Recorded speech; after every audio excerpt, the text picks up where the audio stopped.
कांदा आपण आता हा व्यवस्थित लाल होईपर्यंत फ्राय करून घेऊया तेलामध्ये। हे आता आपलं थंड होईपर्यंत गॅस बंद करूया। हे झालंय आता, आणि हे आपण थंड झाल्यावर मिक्सरला याची ग्रेव्ही करून घ्यायची आहे आणि मग याची भाजी बनवायची। आणि हे पाहू शकतात पनीरला पण मसाला वगैरे लावून झालेला आहे। आता आपण हे थंड करत ठेवूया, गॅस बंद करूया। हे शिजवलेलं मिश्रण आता आपण मिक्सरला बारीक वाटून घेतलेलं आहे बघा। आता हे पनीर आहे ते आपण थोडंसं तेल टाकून पहिल्यांदा थोडंसं परतून घेऊया त्यांना। हे मसाला लावलेले पनीर आपण आता थोडंसं तेलामध्ये परतून घेऊया। सगळे पनीर आपण टाकलेत आता आतमध्ये। आता ते थोडंसं लाल होईपर्यंत आपण त्यांना शॅलो फ्राय करूया।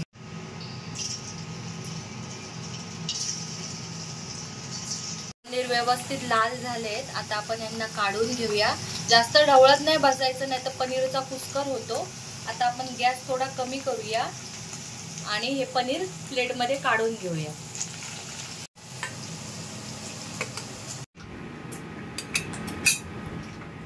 आता आपण याच तेलामध्ये जिरं टाकूया, लाल तिखट टाकूया।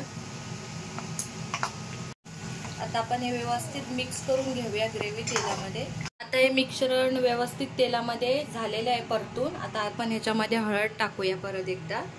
आता हे उरलेलं मिश्रण होतं त्याच्यामध्ये पाणी टाकून आपण याच्यामध्ये टाकूयात। आपल्याला जेवढी भाजीची ग्रेव्ही पातळ हवी असेल, जाड हवी असेल, त्याप्रमाणे तुम्ही पाणी टाकायचं। आता मी हे पाणी टाकते याच्यामध्ये। गरम मसाला टाकूया 1 चमचा।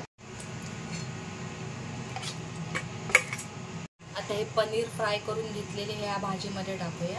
भाजी झालेली आहे आपली, बघू शकतात। आता आपण ह्याच्यावर कोथिंबीर टाकूया।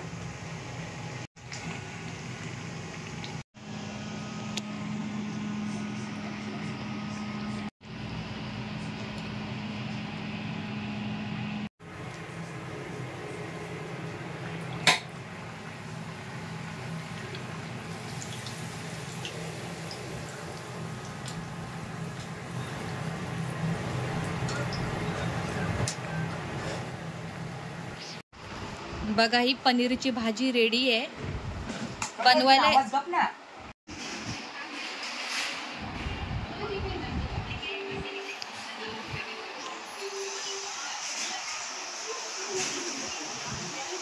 आपली पनीरची भाजी रेडी झाली आहे, बघू शकता तुम्ही। बनवायला थोडा वेळ जातोय पण टेस्टला खूप भारी लागते ही। तुम्ही एकदा नक्की ट्राय करून बघा। आपली पनीरची भाजी रेडी आहे आणि बघू शकता आजचा मेनू। चला मग तर जेवायला या। आणि आजची रेसिपी कशी वाटली पनीरच्या भाजीची ती कमेंट्समध्ये नक्की सांगा। माझ्या चॅनलला सबस्क्राईब करा, बेल आयकॉनवर क्लिक करा, जेणेकरून माझे नवीन व्हिडिओज तुम्हाला सर्वात प्रथम दिसतील। चला तर मग धन्यवाद सगळ्यांना। श्री स्वामी समर्थ।